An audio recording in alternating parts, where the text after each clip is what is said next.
मुख्यमंत्री एकनाथ शिंदे यांच्या ठाण्यातल्या शुभदीप या निवासस्थानी ठाणे लोकसभा मतदारसंघाच्या उमेदवारीसाठी काही प्रमुख नेत्यांची बैठक पार पडली।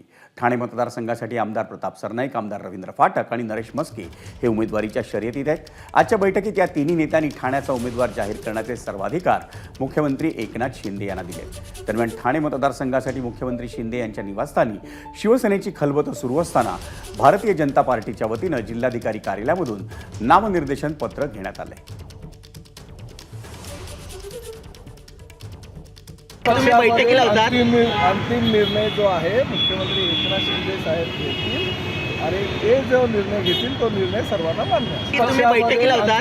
अंतिम निर्णय जो आहे मुख्यमंत्री एकनाथ शिंदे साहेब घेतील आणि ते जो निर्णय घेतील तो निर्णय सर्वांना मान्य आहे।